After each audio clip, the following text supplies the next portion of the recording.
할렐루야. 오늘도 변함없이 귀한 은혜 자리에 나오신 여러분을 주님의 이름으로 환영합니다. 오늘도 능력의 주님께서 우리와 함께 하십니다. 주님의 그 십자가의 보혈이 우리와 함께 하십니다. 믿음으로 나아가는 자마다 붙들어 주시고 인도해 주시며 함께 해 주실 줄로 믿습니다. 우리를 깨끗하게 하신 그 보혈의 능력, 이 시간 함께 찬양하며 하나님께 영광 올려드리며 나아가기 원합니다.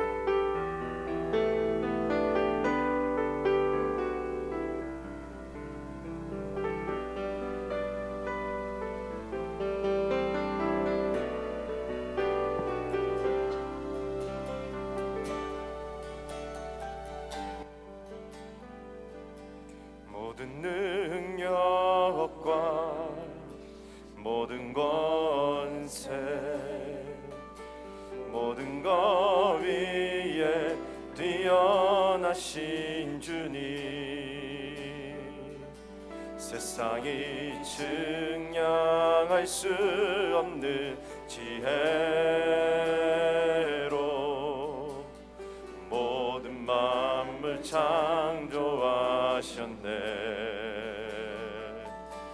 모든 나라와 모든 보좌, 이 세상 모든 경이로움보다,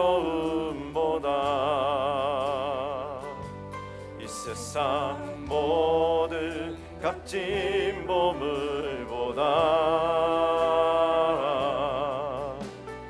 더욱 귀하신 나의 주님,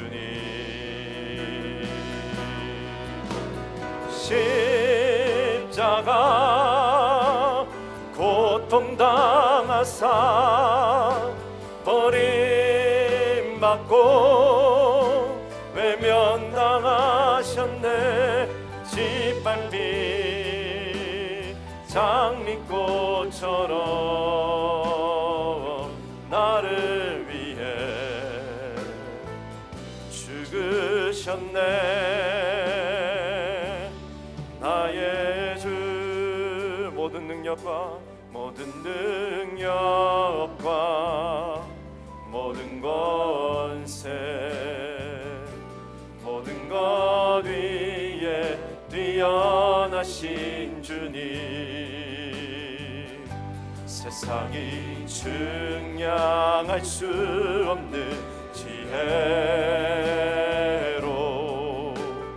모든 만물 창조하셨네. 모든 나라와 모든 보좌, 이 세상 모든 경이로움보다, 이 세상 모든 값진 보물보다 더욱 귀하신 나의 주님,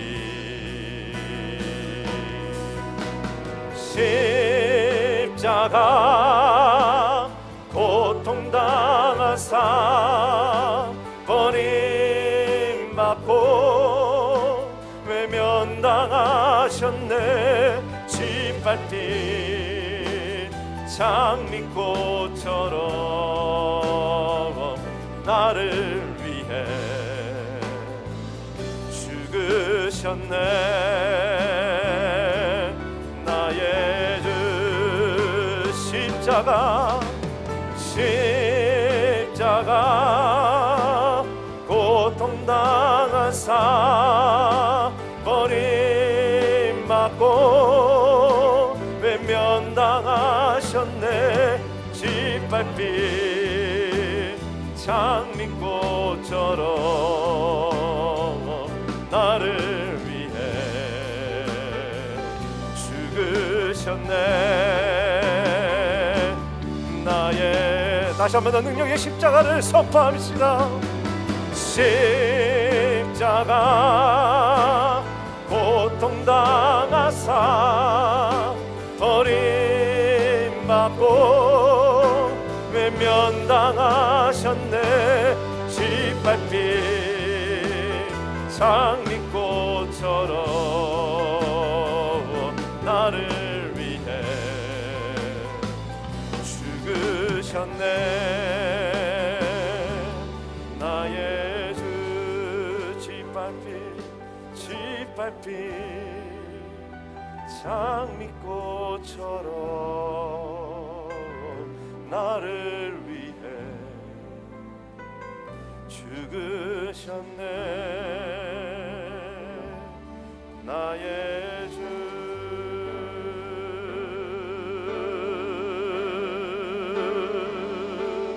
주의 보혈 능력이 또다 주의 피 믿으오.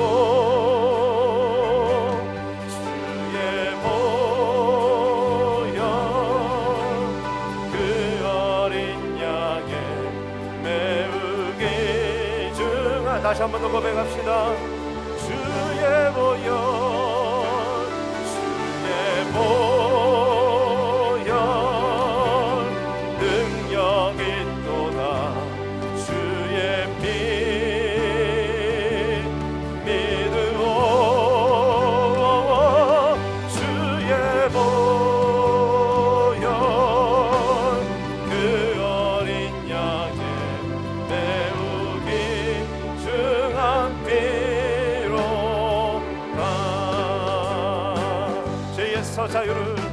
죄에서 자유를 얻게 함을 보혈의 능력 주의 보혈 시험을 이기고 승리하니 참 놀라운 능력이로다. 주의 보혈 능력이 또다 주의 피 믿으오. 주의 보혈 그 어린 양의 매우 귀중한 피로다.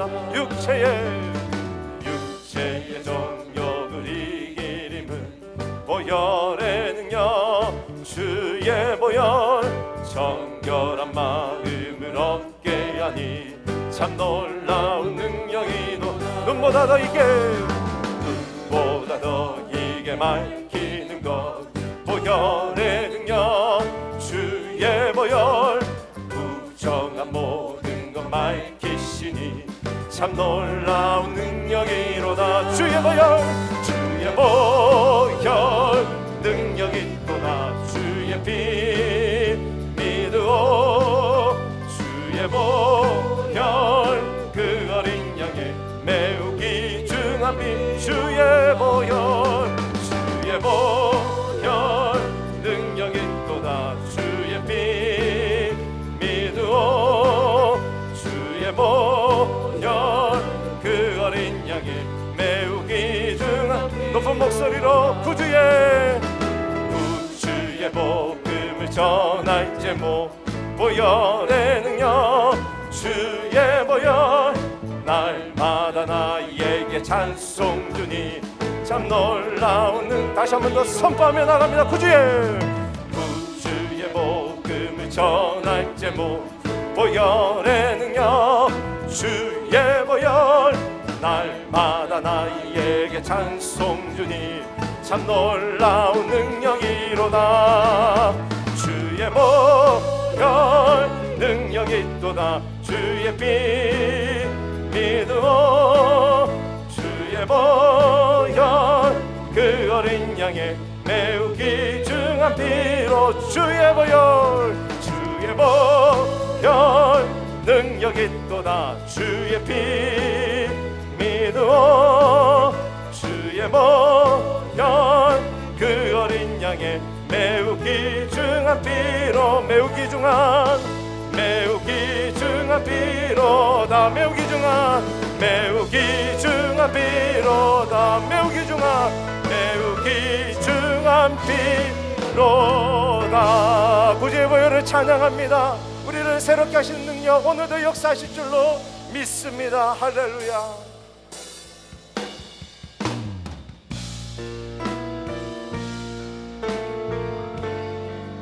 우리의 산성 대신 소망 대신 주님의 능력을 찬양합니다. 아무것도 두려워 말라. 아무것도 두려워 말라.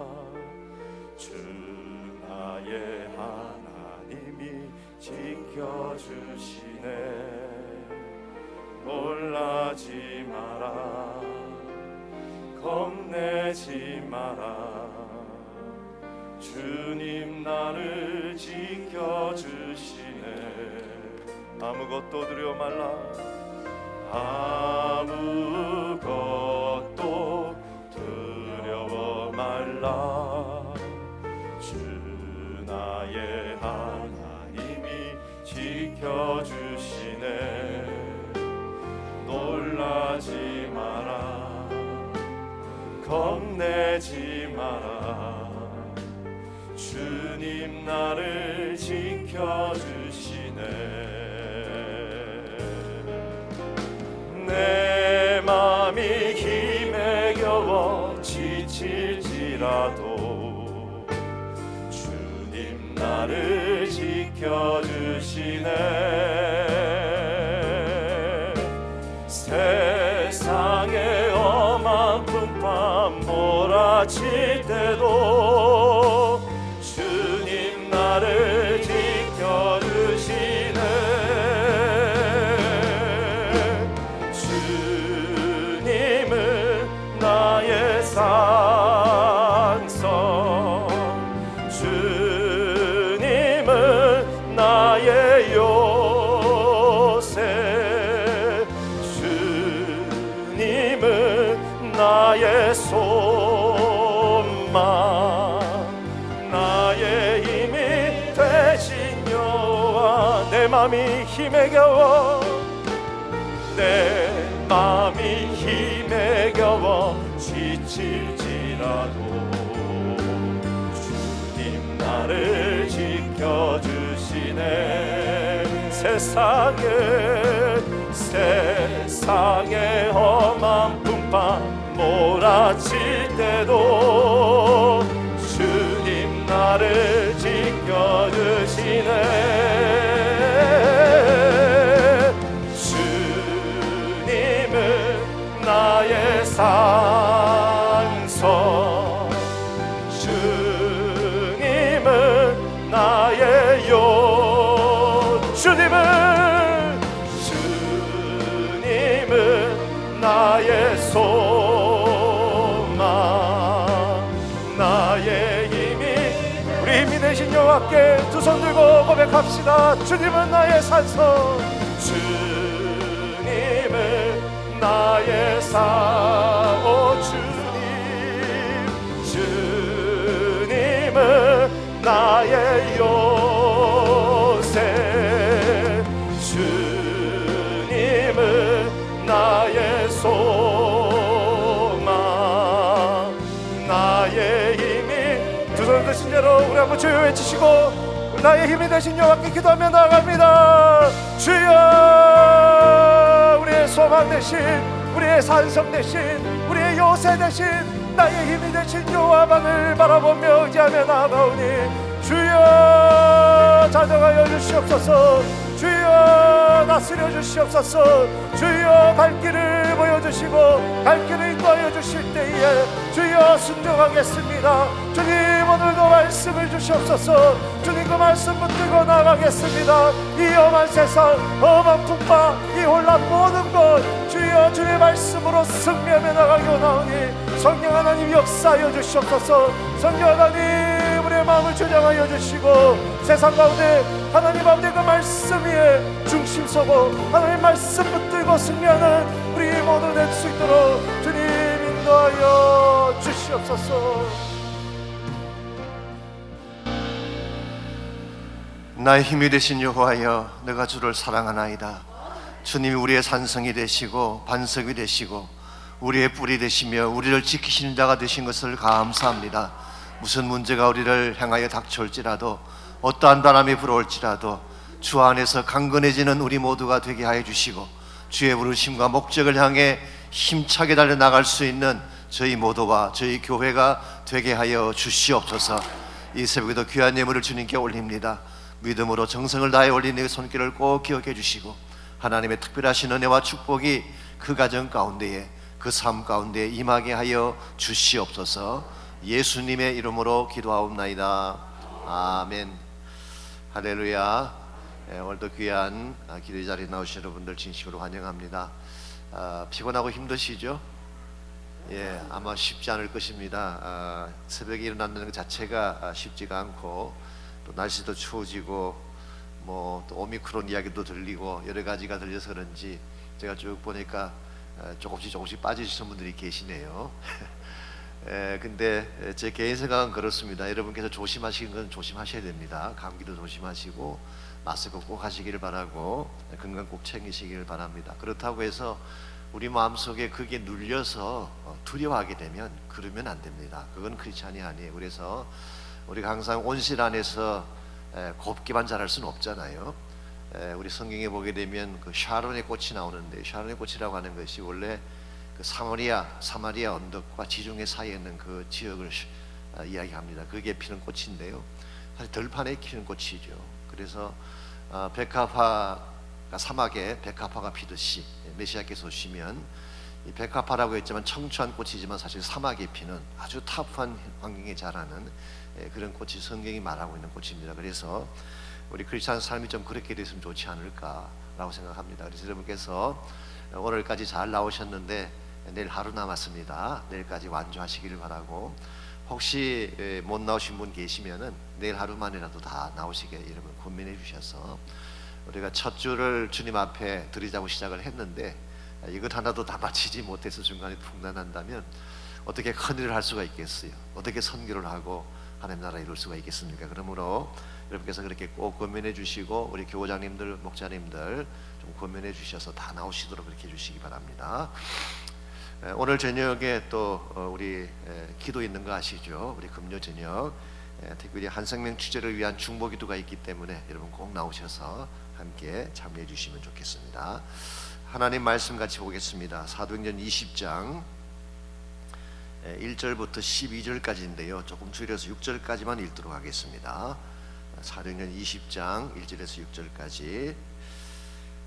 소요가 그침에 바울은 제자들을 불러 군한 후에 작별하고 떠나 마게도냐로 가니라. 그 지방으로 다녀가며 여러 말로 제자들에게 권하고 헬라에 이르러 거기 석 달 동안 있다가 배 타고 수리아로 가고자 할 그때에 유대인들이 자기를 해하려고 공모함으로 마게도냐를 거쳐 돌아가기로 작정하니 아시아까지 함께 가는 자는 베레아 사람 브로이의 아들 소바드와 데살로니가 사람 아리스타고와 세군도와 더베 사람 가이오와 및 디모데와 아시아 사람 두기고와 드로비모라. 그들은 먼저 가서 드로아에서 우리를 기다리더라. 우리는 무교절 후에 빌립보에서 배로 떠나 닷새만에 드로아에 있는 그들에게 가서 이래를 머무니라. 아멘. 이 수업의 우화에 보면 이런 이야기가 나옵니다. 바로 토끼가 잠을 자다가 쾅 하는 소리를 듣게 됐어요. 깜짝 놀라서 일어난 이 토끼가 하늘이 무너지고 땅에 꺼지는 줄 생각을 하고 일어나서 달리기 시작을 했습니다. 이걸 옆에서 보고 있던 노루가 자기도 토끼의 뒤를 따라서 뛰기 시작했어요. 이걸 본 사슴이 자기도 그 뒤를 따라 달리기 시작했습니다. 이것을 본 말이 달리고 그 뒤로 고양이가 달리고 코끼리가 달리고 너구리가 달리고 앞서거니 뒤서거니 하면서 달리는 동물들의 숫자가 늘어났습니다. 한 발자국이라도 더 앞서는 것이 살 길이다 이렇게 생각을 하고 점점 속도가 빨라지고 뒤를 잇는 동물들의 숫자가 늘어나서 아마 숲속에는 대다수의 동물들이 다 달리기 시작한 것 같습니다. 이제 숲이 끝나고 그 앞에 큰 절벽이 나타났는데요. 이제 조금만 더 가면 절벽 안으로 다 떨어져 죽을 상황입니다. 그 순간에 숲속의 왕이라고 하는 사자가 나타나서 그들을 멈추어 서게 하고 물었습니다. 다들 왜 이렇게 열심히 달리고 있냐 너구리에게 물었더니 코끼리가 달리고 있어서 달렸다고, 코끼리에게 물었더니 원숭이가 달리고 있어서 자기도 달렸다고, 원숭이에게 물었더니 사슴이 달리고 있어서 달리게 됐다. 맨 마지막에 토끼에게 물었더니 낮잠을 자는데 쾅 소리가 나서 하늘이 꺼지는 줄 알고 달리기 시작했다. 토끼가 낮잠 자던 곳에 가보았더니요, 거기에 도토리 한 개가 떨어져 있었다고 합니다. 도토리 한 개 소리 때문에 모든 동물들이 뛰기 시작한, 아마 이 수업이 이 이야기를 통해서 아무 생각 없이 무작정 달리는 우리 인생을 비유한 것이 아닌가 그렇게 생각합니다. 우린 가끔 왜 달려야 되는지도 알지 못한 채 열심으로 달리는 경우가 있죠. 남들이 달리니까 내가 나고자가 되는 것 같아서 그냥 달려가는 인생들이 참 많습니다. 남들이 학교 가니까 나도 학교를 가야 되고, 공부를 잘해야 성공한다니까 열심히 공부를 잘하고, 좋은 직장 가져야 된다고 하니까 정말 물불 가리지 않고 직장을 얻고, 또 결혼하고 아이들 낳고 그렇게 평생을 달려가죠. 근데 내가 왜 달려야 되는지에 대한 이유는 점검하지도 않고, 무엇을 위해 살아야 되는지도 질문하지 않은 채 세상 사람들이 뛰어다니니까 함께 뛰는 이런 인생들이 뜻밖으로 많이 있습니다. 여러분과 저는 그렇게 해서는 안 될 줄 압니다. 우리가 빨리 달리고 급하게 달리는 것도 필요하지만 진짜 달려야 될 이유를 알아야 되고, 참으로 소중한 것이 무엇인지를 바로 알고 달려야지 우리가 인생을 다 마친 후에 남길 열매가 아름답게 되는 것입니다. 이런 측면에서 오늘 현대인들이 정말 분주하게 달리고만 있는데, 여러분과 저는 어떻게 하면 이 속도를 잘 조절을 해서 하나님이 준비하신 목적지까지 바르게 나아갈 수 있을지, 오늘 주신 본문을 중심으로 이것을 함께 나누어 보려고 합니다. 오늘 같이 그 본문에 보시면은 사도 바울이 에베소 사역을 마친 후에 그가 밟았던 그 행적이 간략하게 소개가 되어 있습니다. 지금까지 말씀을 드린 것처럼 바울은 3차에 걸쳐서 선교여행을 마쳤죠. AD 47년경에 선교여행이 시작된 이후로 약 10년 동안을 사도 바울은 소아시아 지역과 유럽 지역과 에베소에 이르기까지 참 멀고도 힘든 길을 그가 달려왔습니다. 그럼에도 불구하고 바울의 마음속에 아직도 채워지지 아니한 한 가지 열망이 더 남아 있었어요. 그게 무엇일까요? 우리 잠깐 앞으로 가셔서 19장 21절을 보겠습니다. 19장 21절. 이 일이 있은 후에 바울이 마게도냐와 아가야를 거쳐 예루살렘에 가기로 작정하여 이르되 내가 거기에 갔다가 후에 로마도 보아야 하리라. 여기 보면은 바울이 앞으로 달려갈 계획을 밝히고 있는데, 예루살렘에 올라갔다가 로마를 꼭 보아야 되겠다라고 이렇게 밝히고 있습니다. 자, 바울이 왜 로마를 가려고 그렇게 열망을 가지게 됐을까요? 아신 대로 로마는 그 당시 전 세계의 중심지였습니다. 정치와 문화와 또 경제 모든 중심이 로마에 있었기 때문에 로마를 정복하면 세계를 정복할 수 있다는 확신이 사도 바울에게 있었어요. 즉 로마를 통해서 땅끝 선교를 이루기를 원했던 바울의 비전, 그것이 바울의 마음속에 남아있는 열망이고 과제였습니다. 그런데 이와 같은 사도 바울의 포부는 하루아침에 이루어질 수가 없습니다.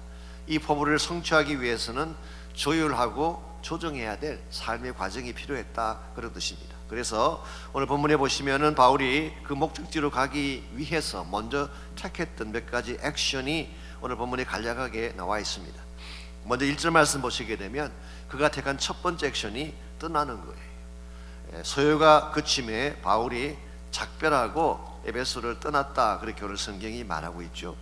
이것은 에베소 극장에서 우리 앞부분에 보시면은 소요가 일어났습니다. 데메드리오라고 하는 사람이 선동을 해서 온 에베소 사람들이 바울을 치고 교회를 핍박하려고 하는 소요를 일으켰어요.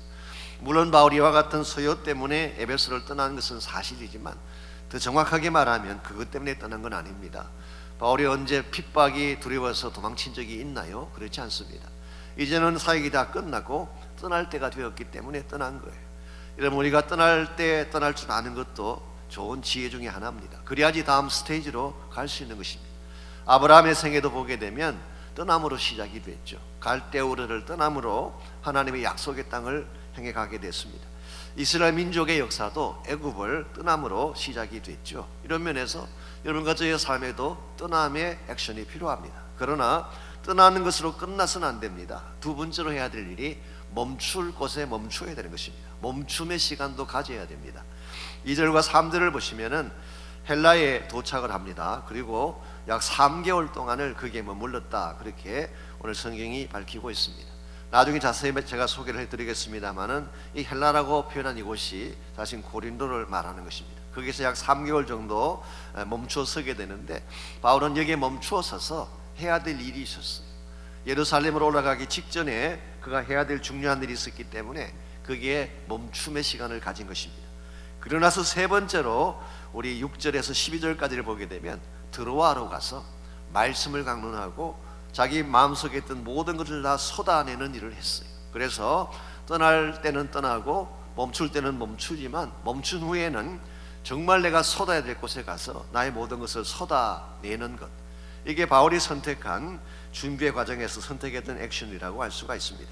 특별히 드로아라는 지역은 그가 말씀을 쏟아내고 능력을 쏟아내고 사실은 바울의 생애 가운데 최대의 기적인 죽은 자를 살리는 기적을 집행했던 곳이 드로아였습니다. 오늘 사도 바울은 하나님이 그에게 주신 궁극적인 비전을 알고 있었어요. 로마를 향해 가는 것은 결과적으로 전 세계 선교를 위한 비전이라고 할 수가 있는데요, 그가 가야 될 궁극적인 비전은 알고 있었지만 무작정 달린 건 아니라는 것입니다. 무조건 거기까지 가기 위해서 울불 가리지 않고 스케줄을 보지 않고 막 달린 것이 아니라 이 모든 것을 순리를 따라서 완급을 조절하며 달려갔다, 그런 뜻입니다. 여러분과 저의 인생도 마찬가지입니다. 무조건 열심히 달린다고 성공하는 건 아닙니다. 때에 따라서는 속도 조절을 해야 하는 것입니다. 마라톤 선수들이 42.5km를 달려야 되는데요, 이걸 달릴 때 그냥 달릴 수 있을까요? 그냥 달리면 다 지치게 되죠. 이 속도 조절을 하는 것입니다. 투수 선수 중에 특급 선수들은요, 9이닝까지 마치려면 항상 속도 조절을 해요. 1이닝, 2이닝에서 다 쏟아버리게 되면 도중에 내려와야 되는 것입니다. 오늘 여러분과 저의 삶도 마찬가지입니다. 우리가 무작정 달리기보다는 속도 조절을 잘하고 그렇게 함으로써 정말 하나님께서 맺기를 원하시는 최상의 열매를 맺으며 살아야지 바른 인생이라고 할 수가 있는데요, 여러분과 저의 인생 가운데서 바른 속도 조절을 잘 행함으로써 진짜 맺어야 될 소중한 열매를 맺으려면 과연 무엇이 필요할까요? 오늘 본문을 중심으로 우리가 진짜 맺어야 될 최상의 열매를 맺기 위해 우리가 먼저 확인해야 될 것 한 3가지를 함께 나누려고 합니다. 첫 번째로 여러분과 제가 최상의 열매를 맺기를 원한다면 영적 동선을 잘 파악을 해야 돼요. 즉 영적 움직임을 말합니다. 정확하게 표현하면 God's move, 하나님이 어디로 움직이시고 계시나 이걸 잘 와치하고 그 길을 따라 움직여야지 낭비하지 않게 바르게 달릴 수 있다, 그런 뜻입니다. 오늘 본문에서 사도 바울이 떠날 때 떠나고 멈출 때 멈추었다고 말씀드렸는데요, 이게 그냥 즉흥적으로 한 것이 아닙니다. 성령의 인도를 따라 움직이고 하나님의 지시를 따라서 갈 때 가고 멈출 때 멈춘 것입니다. 예를 들어 드리자면은 지난번에 원래 그가 2차 성경이 시작되었을 때 가려고 했던 곳이 아시아 쪽이었죠. 그런데 아시아 쪽으로 가던 방향을 마케도니아 쪽으로 틀었죠. 그때 자기 마음대로 바꿨나요? 가다가 힘드니까 돌아가자 그렇게 한 것인가요? 그렇지 않습니다. 성령의 지시를 따라 돈 것입니다. 하나님의 동선을 따라간 것이죠. 뿐만 아니라 그가 1차 성경을 마치고 예루살렘 공회에 참석하러 올라갔습니다. 이 공회는 굉장히 중요한 공회라고 말씀드렸습니다. 이방 선교의 앞날을 결정하는 중요한 공회인데 갈라디아서 2장 2절 말씀 보게 되면 계시를 따라 올라갔다, 그렇게 했어요. 하나님의 지시를 받고 올라간 것입니다. 뿐만 아니라 오늘 본문에 나오는 마케도니아에서 헬라로 간 것도 그냥 간 것이 아닙니다.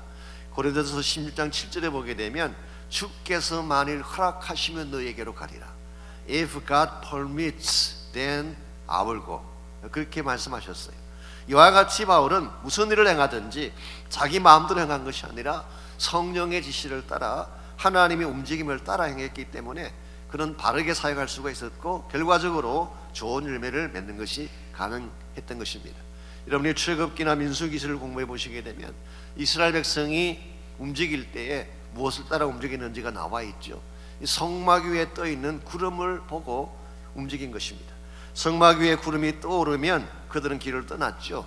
근데 그것이 멈추면 그들도 함께 멈추었어요. 그래서 항상 이스라엘 백성의 진행 가운데는 하나님의 움직임이 먼저였어요. 하나님의 움직임이, 저 이스라엘 백성이 가는 곳을 하나님이 따라가신 게 아니라 하나님이 가시는 곳을 이스라엘 백성이 따라간 거예요. 이게 광야길을 통과하는 비결이고 우리 삶의 지혜라고 할 수가 있습니다. 교회 일도 마찬가지입니다. 사람들의 움직임을 따라 사역을 하게 되면 잘 될 것 같지만 잘 되지 않습니다. 사람들의 움직임이 중요한 것이 아니라 하나님의 움직임을 주목해야 돼요. 하나님이 지금 무엇을 원하시나, 하나님이 어디에서 일하기를 원하시나, 이걸 정확하게 알고 하나님의 움직임 쪽으로 교회가 움직여 가야지 바른 교회가 되는 것이지, 여론 따라 움직이고 사람들 따라 움직이고 뭐 환경 따라 움직이고 코로나 따라 움직이고 오미크론 따라 움직이면 교회가 어디로 가겠어요? 여러분과 저의 교회는 하나님을 주목하고 하나님 따라가는 교회가 되실 길을 바랍니다. 그렇게 할 때 하나님께서 우리 삶을 최상으로 인도해 주시고 결과도 가장 아름답게 만들어 주는 것입니다. 여러분 가제가 하나님의 동선을 주목하고 그것을 따라가려면 어떻게 해야 될까요? 구체적으로 하나님과 시간을 많이 보내야 돼요. 하나님과 시간을 많이 보내는 만큼 하나님의 뜻을 다 깨달을 수 있게 돼요. 여러분 와이프하고도 시간을 많이 보내면요, 척 보면 알 수 있어. 오늘 심기가 불편하신지 불편하지 않으신지 잘 파악할 수가 있어. 이걸 파악을 하고 행동을 해야지 고난이 찾아오지 않는 것이지, 함부로 하다 보면은 별일이 다 생기잖아요. 여러분 하나님을 깊이 만나고 자주 만나게 되면 그분의 마음을 알게 돼요. 그분의 뜻을 알게 되고, 그리고 그분이 어디로 가기를 원하시는지를 깨닫게 되기 때문에 항상 정확한 결정을 할 수가 있는 것입니다. 그러므로 2022년 새해에는 여러분이 하나님의 움직이심을 항상 주목하시고 하나님을 따라가는 한 해가 되시기 바랍니다. 두 번째로 능력을 축적을 해야 됩니다. 우리 영적인 동선을 확인을 했으면은 우리 영성을 축적해야 된다, 그런 말입니다. 영적 내공을 축적한다, 뭐 그렇게 표현해도 괜찮을 것입니다. 그래야지 그 다음 스테이지를 향해 지속적으로 달릴 수가 있는 것입니다. 2절과 3절을 보시면 사도 바울이 헬라에서 3개월을 머물렀다라고 했는데요, 여기서 말하는 헬라라는 이 지명은 뭐 거의 모든 주석가들이 다 동일합니다. 이것은 고린도를 말하는 것이다. 고린도가 마케도니아와 아가야가 원래 헬라 지역이죠. 이 그리스 왕국이 원래 마케도니아와 아가야로 구성이 되어 있습니다. 이 헬라 중에서도 대표적인 도시가 고린도죠. 아가야의 수도가. 그래서 이 헬라라고 한 것은 고린도를 말하는 것인데요, 바울이 여기서 3개월을 머물렀어요. 이때가 언제냐고 하면 AD 56년에서 57년을 보내는 겨울 시간이었습니다. 자, 여기서 멈추면서 바울이 무엇을 했을까요? 물론 성경 자체가 분명하게 밝히고 있지는 않지만 한 세 가지를 추적해 볼 수 있습니다. 첫 번째로 숨 고르기를 하지 않았나, 그렇게 추적해 볼 수가 있습니다. 그동안 쉬지 않고 달려왔던 사역의 길인데 잠깐 쉬면서 자신을 돌아보는 시간을 가졌을 가능성이 있다는 것입니다. 예수님께서도 가끔 한적한 곳으로 가셔서 시간을 가지셨어요. 예수님도 바쁘신 분이셨잖아요. 밤낮 드시는 그런 분이셨는데 항상 보면은 시간을 따로 가지셔서 하나님을 만나고 본인을 점검하는 시간을 가지셨어요. 이런 면에서 여러분 가정의 삶 가운데도 무작정 달리지만 말고 하나님 안에서 나를 점검하는 숨 고르기가 필요합니다. 두 번째로 바울에게 머물면서 했던 것이 책을 한 권 집필을 했습니다. 이 책은 유명한 책입니다. 지금까지 그의 신학을 총집대성하는, 그래서 다음 세대에게 본인이 깨달았던 복음의 진리를 정리해서 남겨주기 위해서 한 권의 책을 집필을 했어요. 이게 나중에 불후의 명작이 된 로마서라는 책이 된 것입니다. 그러므로 이 로마서는요, 바울 서신에 포함되긴 하지만 일반 서신과는 구별이 됩니다. 일반적으로는 theological treatise, 신학적 소논문이다. 기독교 진리의 핵심을 가장 시스테매틱하게 잘 정리해 놓은 책으로 평가를 받고 있고, 특별히 선교사가 쓴 책이기 때문에 이것은 missionary document예요. 선교적 관점에서 쓴 실천적인 신앙 매뉴얼, 이걸 헬라에 3개월 머무는 동안 바울이 집필한 것입니다. 세 번째로 한 것이 영적인 리차지를 받으면서 영적인 능력을 축적하는 시간을 가졌다고 생각합니다. 하나님을 만나는 가운데에, 하나님과 교제하는 가운데에 잠깐 멈추어 서서 자신을 돌아보고 인생도 정리하고 하나님 안에서 새로운 힘을 얻는 시간, 이걸 가졌다는 것입니다. 여러분과 제가 이 시간을 갖지 않게 되면 무조건 달리기만 하잖아요. 결국 번아웃 되게 돼 있어요. 우리 가진 것이라고 하는 것이 한계가 있는데 이것은 체크하지 않고 리찰지 하지 않고 계속 앞만향에서 달리게 되면 결국은 번아웃 되어지는 것입니다. 제가 오래전에 유진 피러스 목사님이 쓴 책 중에 The Contemplative Pastor라고 하는 이 관상적 목사라고 하는 책이 있습니다. 이 목회자들이 보아야 될 책이라고 생각하는데요, 거기 보게 되면 그분이 이런 말을 적고 있어요. 바쁘다고 하는 것, business, 이 바쁨이라고 하는 것은 경건의 표지가 아니라 결손의 표지다라고 했어요. Business is not a sign of devotion, but it's a sign of defection. 무엇인가 모자라니까 바쁜 척 한다는 거예요. 무엇인가 빠져있기 때문에 바쁜 척 한다는 거예요. 그 사람들이 너무 바쁘다고 하는 사람 가만히 보면요, 실속이 없어요. 사람들에게 바쁘게 보이기를 원하는 것이죠. 바쁘기를 보이기를 원하는 것. 이건 사실은 진짜 해야 될 하는 것이 아닌 것입니다. 그래서 이와 같이 바쁘다고 하는 것은 헌신의 징후가 아니라 배신의 징후다. Not a symptom of commitment, but of betrayal. 그런 말을 그분이 했습니다. 정말 해야 될 일은 하지 않고 엉뚱한 것에 많은 시간을 보내기 때문에 이와 같은 일을 계속 반복해서 하게 되면 망신의 징후가 된다. 그렇게 말씀을 하고 있어요. 여러분, 바쁜 것만 가지고 이야기한다면요, 백수도 바빠요. 백수도 과로사로 돌아가신다 그러시잖아요. 스케줄이 꽉 차 있습니다. 할 일 얼마나 많은지 몰라요. 그런데 진짜 해야 될 일은 빠뜨리고 엉뚱한 일을 하시는 분들이 백수예요. 이걸 우리가 백수라고 부르는 것입니다. 오늘 크리스찬 삶에 있어서도 정말 해야 될 일은 하지 않고 엉뚱한 일만 하는 경우, 이건 영적인 백수가 아닌가 그렇게 생각합니다. 여러분과 제가 크리스찬으로서 정말 집중해야 되고 해야 될 바른 일이 뭘까요? 첫째가 기도하는 일입니다. 기도는 하지 않으면서 다른 일들은 열심히 하는 분들이 계시잖아요. 하나님 보실 때는 백수예요. 말씀에 전념을 해야 됩니다. 하나님의 은혜를 받는 데 전념을 해야 돼요. 정말 나의 힘으로 사는 것이 아니라 성령의 능력으로 살려고 작정을 하고 성령 충만을 간구하게 되면 하나님께서 여러분의 인생을 열어주세요. 앞길이 열리게 되고 여러분의 노력보다 훨씬 더 큰 일들이 일어나게 하는 것입니다. 그래서 운동하는 분들이 그런 말 하잖아요. 야구하는 분들이나 아니면 골프 치는 분들이 스위스팟 이야기를 많이 합니다. 아무리 힘이 좋은 사람도 스위스팟을 맞지 않으면 홈런이 나오지 않아요. 크리스찬 사람도 마찬가지입니다. 열심히 그냥 한다고 좋은 게 아니라 하나님이 가장 핵심적으로 느끼는 일들을 하셔야지 여러분의 인생이 홈런 인생이 되고 앞으로 향해 나아갈 수 있게 되는 것입니다. 이런 면에서 여러분과 저의 삶에도 멈추는 시간이 필요하고, 멈추어서 말씀도 묵상하고 기도도 열심히 하고 하나님도 만나는 그런 시간 꼭 가지셔야 돼요. 그래서 2022년 한 해 동안에는 여러분께서 그냥 바쁘게만 달리지 마시고 하나님이 정말 원하시는 핵심적인 사역들을 하시면서 하나님의 뜻을 이룰 수 있기를 바랍니다. 세 번째로, 전심을 쏟아붓는 일을 해야지 우리가 하나님의 거룩한 열매를 바르게 맺을 수가 있습니다. 우리가 물론 멈추는 것도 중요하고 또 하나님 안에서 우리 자신을 돌아보는 것도 중요하지만 하나님이 우리에게 주신 모든 것들을 쏟아붓게 할 때가 와요. 그때는 전심을 다해 쏟아부어야 하는 것입니다. 근데 하나님이 여러분과 저에게 물질을 주시잖아요. 물질 주신 목적이 뭘까요? 그냥 축적하라고 주신 게 아니에요. 쏟아부으라고 주신 거예요. 나에게 주신 물질을 하나님이 기뻐하시는 일에 쏟아부을 때에 하나님이 원하시는 열매가 나타나는 것입니다. 우리에게 주어진 은사도 마찬가지, 능력도 마찬가지, 에너지도 마찬가지, 이 모든 것들을 다 쏟아부을 기회가 왔을 때에 다 쏟아부을 때 하나님의 열매가 주어지는 것입니다. 그래서 오늘 본문 1절 하나처럼 7절부터 12절까지를 보시면요, 은혜를 충만하게 받은, 즉 리찰지 받은 이 사도 바울이 드로아로 간 사실을 밝히고 있습니다.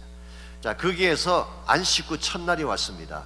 7절입니다. 그 주간의 첫날에 우리가 떡을 때려 모였더니, 여기 첫날이라고 하는 것은 안식 후 첫날을 말하는 것이고 요즘으로 말하면은 썬데이, 주일을 말하는 것입니다. 이걸 보게 되면 벌써 이때에 초대교회 때에 예배일이 안식일에서 주일로 바뀌어진 것을 우리가 금방 확인할 수가 있어요. 그래서 여기서 첫날이라고 해서 바로 썬데이를 말하는 것이고, 떡을 떼었다고 하는 것은 초대교회 사람들은 모이면 예배드리고 꼭 만찬을 나누었어요. 주의 만찬, 우리 성만찬이라고 그러기도 하죠. 로드 사포를 나누고 그게 끝나게 되면 라브 피스트라 그래서 사랑의 애찬을 나누는 일을 꼭 했어요. 그래서 그들은 모일 때마다 떡을 떼었기 때문에 오늘 본문에서 안식 후 첫날에 떡을 떼려 모였더니 그 말이에요. 요즘 말로 표현하게 되면 주일 예배에 이제 모인 것입니다. 그때 바울이 다락방에서 강론을 했는데요, 설교를 하신 것입니다. 얼마나 했을까요? 1시간 정도? 2시간? 여러분 상상을 초월합니다. 사실 요즘은 우리 성도님들이 얼마나 이렇게 좀 좋게 표현하면 모더나이즈 되셨는지, 현대화 되셨는지, 설교 30분 넘어가면 벌써 바디 사인이 나와요. 지루하다 이거예요. 몸을 비틀고 뭐 설교자에게 계속 사인을 보내시죠. 30분만 지나가도 그런데요, 바울은 낮 시간 하루 종일 하고 밤중까지 계속됐어요. 밤중까지. 자, 바울이 왜 안식일 날 이렇게 오랫동안 설교를 했을까요? 이제 떠나면 다시는 보지 못하는 것을 알았기 때문에. 이제 이곳을 떠나가게 되면 바울은 알았어요.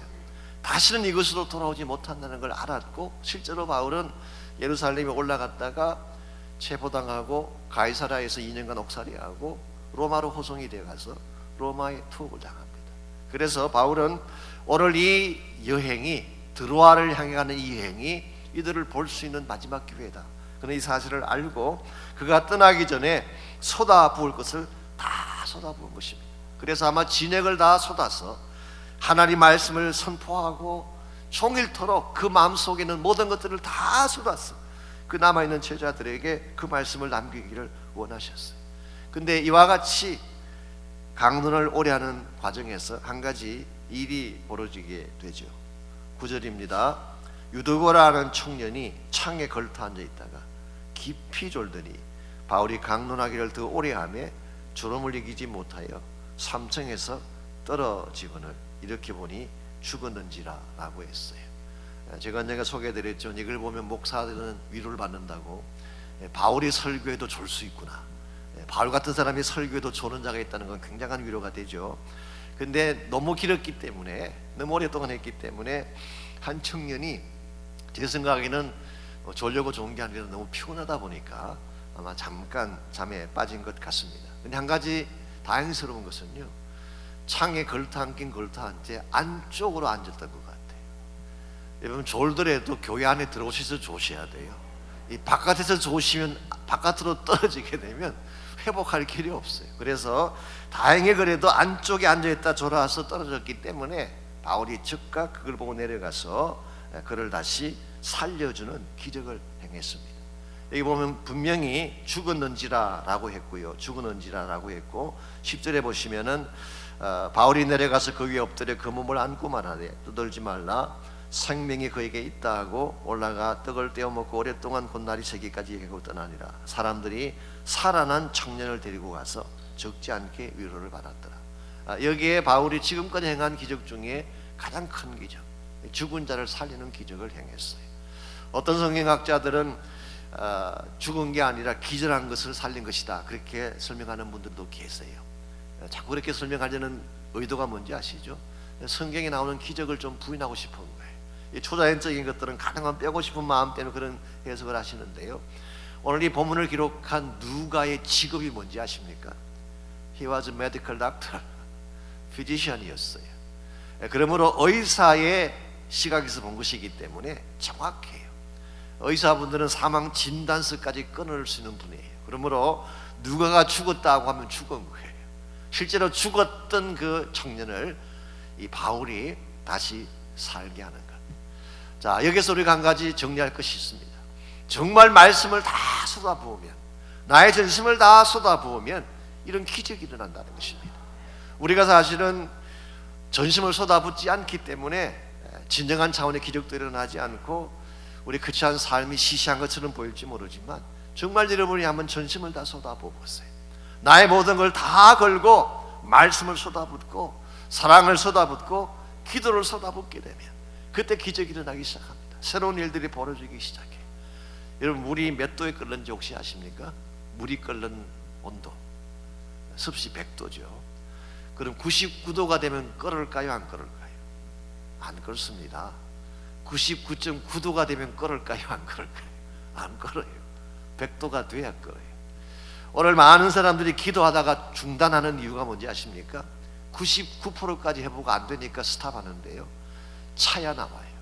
100도가 돼야지 물이 끓는 것처럼 우리의 모든 것이 다 찼을 때에 하나님의 역사가 일어나는 것입니다. 그래서 사도 바울이 자기 안에 있는 전심을 다 쏟아서 말씀을 선포하고 하루 종일 강론하고 밤늦게까지 강론하고 자기 안에 있는 모든 것들 다 쏟아붓는 사역을 했을 때에 하나님은 한 사람을 살게 하는 기적을 베풀어 주셨고, 이것이 그 당시 거기 있던 수많은 사람들에게 굉장한 도전이 되고 새로운 위로가 되었다고 말씀하고 있습니다. 이런 면에서 여러분과 제가 이왕 크리스찬 삶을 사는 것이라면 한번 최선을 다해 살았으면 좋겠어요.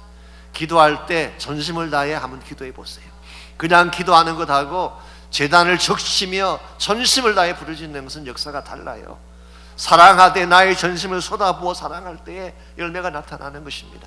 말씀을 사모하되 전심을 다해 사모할 때에 말씀의 기적들이 내 심령 속에 주어지는 거예요. 그러므로 우리가 대충 적당한 차원에서 신앙생활을 하는 것이 아니라 전심을 다 쏟는 이런 삶을 추구할 때 하나님 여러분과 저를 통해서 좋은 열매를 맺게 하시고 아름다운 결실을 이루게 하시는 것입니다. 이제 2022년 한 해가 시작이 됐습니다. 여러분 한 해를 그냥 달리기를 원하십니까? 무작정 뛰기를 원하세요? 그렇게 하지 마십시오. 하나님의 움직임을 잘 관찰하시고 하나님과 함께 달리시기를 바랍니다. 그리고 앞만 향해 뛰어가기보다는 나를 돌아보고 점검하고 하나님의 임재를 체크하고 하나님의 사랑 안에서 여러분이 달려가실 수 있기를 바랍니다. 그렇게 할 때에 하나님이 내 가운데 임재하시고 능력을 베풀어 주시면 우리의 심령이 새로워지게 되고 아무리 환경이 척박하고 앞을 가로막는 문제들이 생겨도 이걸 이겨낼 수가 있게 되는 것입니다. 우리 모두는 다 연약한 존재인 거 아시잖아요. 우리 힘만으로 인생을 완주할 수 없다는 것을 우리가 알고 있습니다. 그러므로 우리에게 가장 중요한 것은 하나님과 동행하는 것입니다.